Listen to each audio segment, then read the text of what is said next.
All right, so here we go. First of all, I've had bunion surgery, and I've had it 10 days ago. I was suffering a complication from my bandage, and my bandage needs to be replaced. This is only to be done in emergency situations.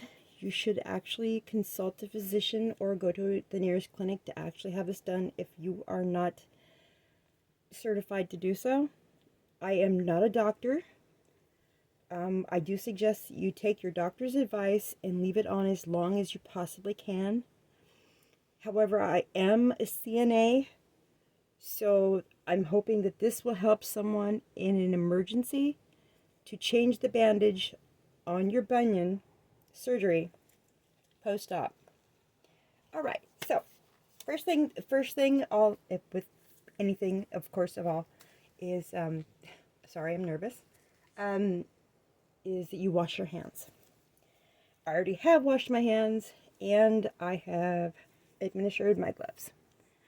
So this is an ACE bandage that you can actually use to help you secure your injury a little bit more. Unfortunately, it has not helped me, and I will show you why it has not helped me. And of course, doing the replacement. So here we go, right? Oh. Okay. 10 days post-op. This was normally in this position, closed, and did not have, here you can see through it, and it slid down enough to where I can actually see one of my stitches here. That is not a good secure bandage. I'm not going to pull that up any further. So I am going to now show you how to replace this bandage with a new one. And here we go. First of all, see, I haven't opened this yet, so I don't know what's underneath here. And also, before, when you're doing things like this, you need to make sure, see, I know that my stitches are right here. You don't want to cut this way. All instruments, of course, have been sterilized. You want to cut somewhere where it's not going to be in the affected area.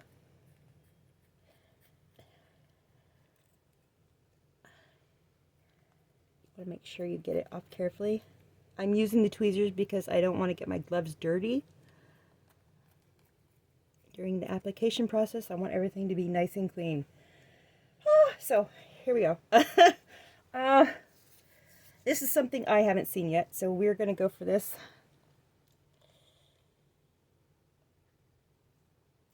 Viewer discretion advised.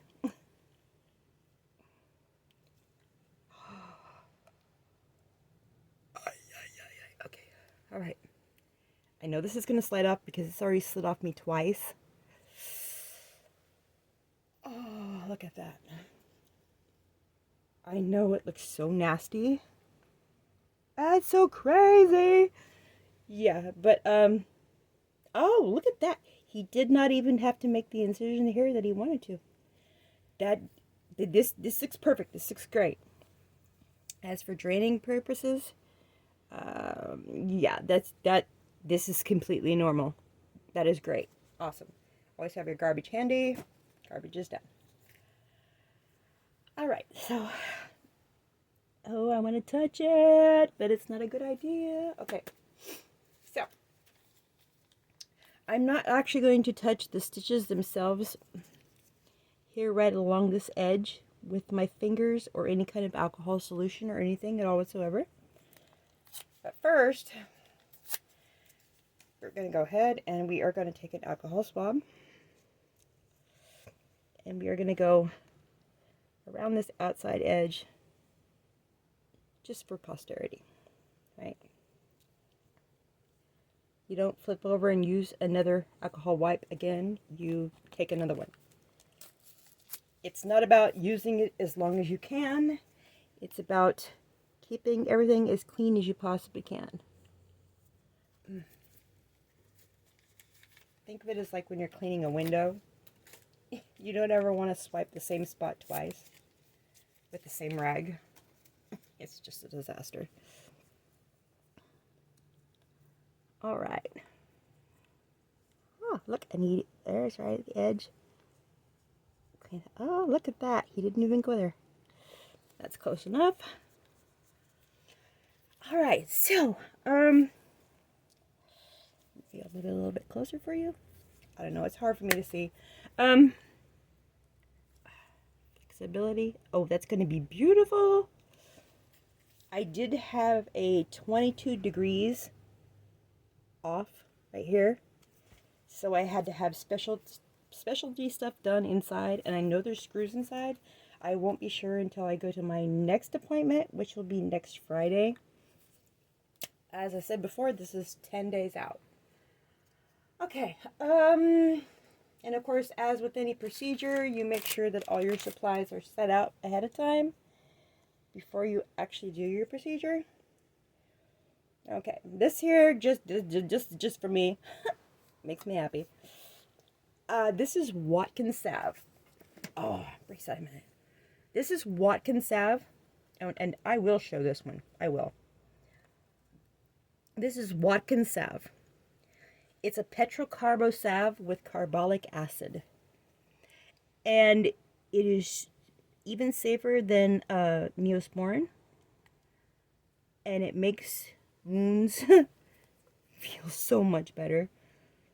I've used it ever since I was a kid. My grandmother taught it to me. And it lasts for a really long time. And it really reduces scars like you would not believe. And it's always good to give a healthy serving. Everything today, of course, is going to be I'm going to be using is going to be sterile. But this is just like, oh, let me see. Ooh. Oh, that's a sensitive one. Obviously that my bandage or whatever was hurting for that one. And looking at it, oh, yeah, it's a stitch, but it's knotted on this side. It's okay, though, because that's smart. Wow, that is smart. Okay. So, because it's the main bump of my bone right there. So that's probably why it was rubbing so bad right there. Oh, you'll have no idea how good this feels. Oh.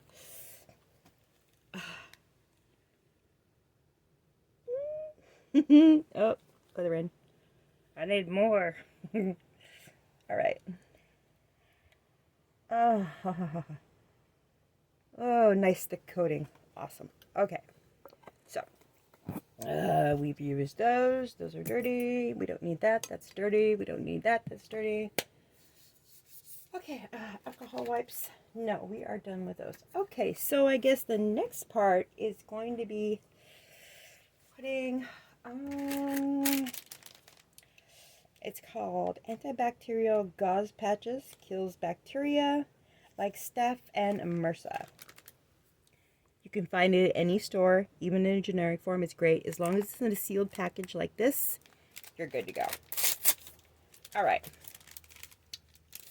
So the first thing we're going to make sure we do is we're going to make sure that we cover, I'm so glad that one's not even hurt. We're going to cover the areas that were before. Just pat them down. There's no need to cinch anything down at this point, right? You just make sure everything is covered. All right, so what we're going to do here. Oh, here's a bigger one. This would be nice. Oh, actually, ooh, oh, I like that one better. We are going to change that. Okay, scratch that. Those have already touched it. Those are gone. This one is a non-stick pad.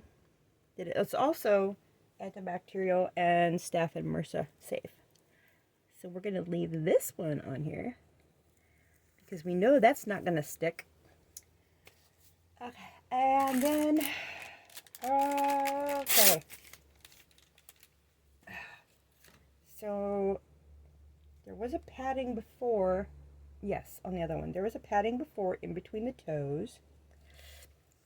So we are going to go ahead and make the sterile spacer that was in there that we saw before. You pace them back and forth like that. It makes it a lot easier. Open for me. There we go. Okay, so here's another one. That side.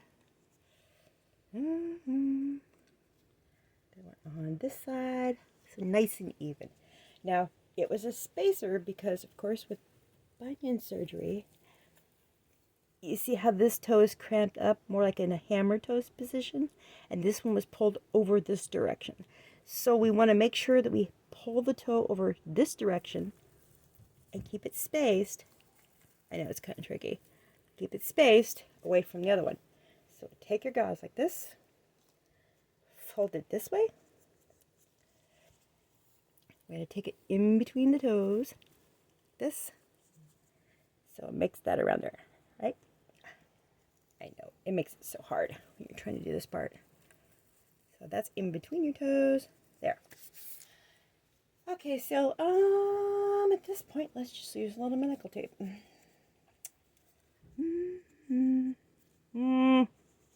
It's always so much fun to find the end of the tape.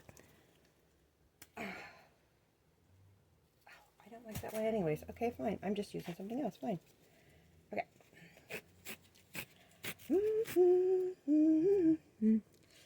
Just needs to stay in place for just a moment so I can make sure I get everything in place, right? This, slide it under, that, right? Slide this around this way.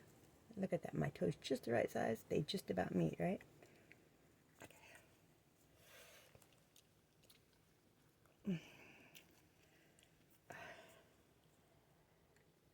And make sure this one is actually kind of tight because you do not want this one to move. Do not move. You stay there. Okay.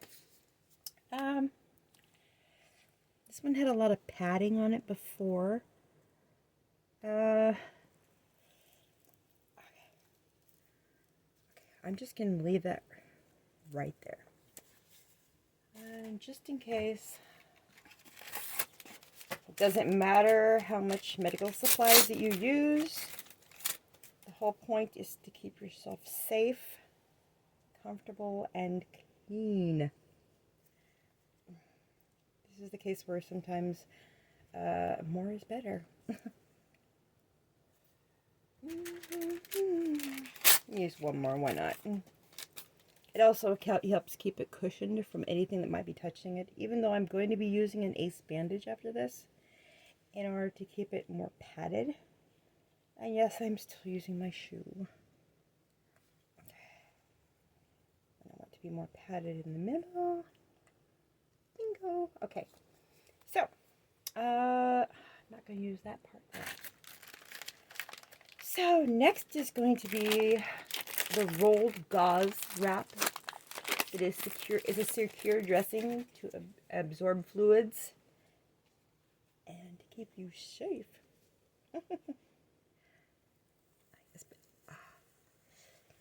Now with gauze wrapping, you don't have to be as worried like you do about an ace bandage, because an ace bandage you can put on, it'll get tighter and tighter as the number of times you go around it, and it can really suck.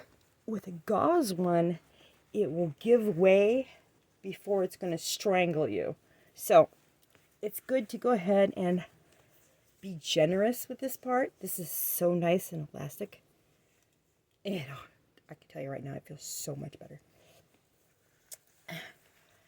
Go around that. Be generous. The amount of times you go around it. Come up here. Before I had... Okay, I don't want that toe in there. Before I had at least 3 toes showing. And remember the gap that was right in here? So I need to push my toe like this. So that way all my toes need to be lined up. This gap is okay because that's where it's making it normal again. Oh, God, that feels good. As soon as you do that first round right there, that felt awesome. Okay, so we'll go around maybe one more time. Yeah, I'm gonna go ahead and let's just go nuts a little bit here. Yeah, you can feel it. You can feel it yourself too. The nose, how sensitive it might be, and well, since once you open it, it's sterile and you can't put it back in the box. So let's just go around and around, right? Let's just do it upright. Oh, it doesn't feel itchy anymore. Doesn't feel stressed or strained. Okay, got ourselves a nice edge and it's right on top. Perfect. Okay, so next one. Which one would I like to do? Let's check it on this side first since we haven't seen it. Ooh, look at that. See? Since this toe was really far in this way, this is a perfect alignment compared to the way they were before. That is awesome. Normally what the doctors actually do is they do some actual tape itself, and they come around the bottom here and they come across here and they just stop right there in order to make it to where it stays in place. But in my case, I think it's going to be just fine this way. It all depends on your toe spread, and of course it all depends on the patient. So I'm just going to go with this route. And look at that. Oh, look at how nice that seals on there. I'm not even going to use tape. Okay. So I've decided to dress it up a little bit. Since I'm not using tape, I have this green elastic. Now, you got to remember that once you've already got this in place, this is the way this needs to be. The dressing and everything. This is how it needs to be. This does not need to be put on tight because your dressing should already be in the place that it is. The dressing this way, this is only meant to keep the dirt and crud away from it and make it easier to keep your bandage dry and clean. Okay, well, not dry, but yeah. Sorry, nerves. So I'm just going to go ahead. I'm going to leave a little bit of the toe out. It's always good to let the tootsies breathe a little bit. And as I said before, you don't need no pulling. Just let it go around, right? Just let it go around. Okay?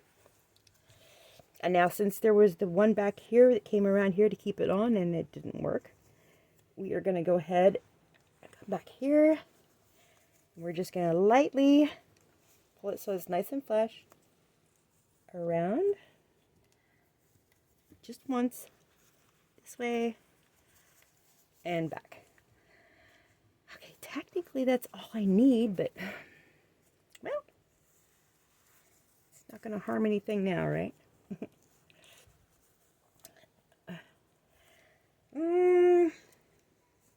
Well, okay. That's supposed to be a... Yeah, that's not going to happen. I am not putting these little clips on the bottom of that. No, we are going to do it this way then. Wait. We're going to cut it. Yes.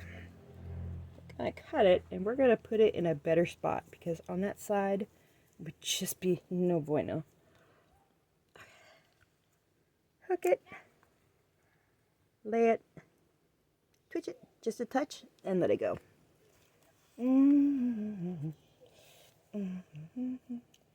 Hook it, lay it, twitch it just a tiny bit, and let it go.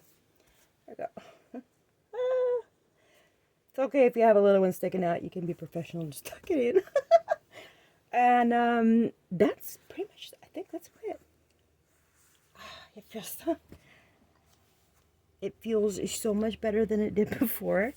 Sorry if I was too long-winded. But that is how you change the dressing after bunion surgery. but technically you're supposed to leave it on for 2 weeks. Unfortunately, mine was just not going to do that. So I hope you enjoyed this video. I hope you drop a like or subscribe if you like feet. But other than that, this is an informational video that I hope you found very useful. And I hope you find peace. And I hope you have a wonderful day. And I hope you heal quickly. Thank you, and goodbye.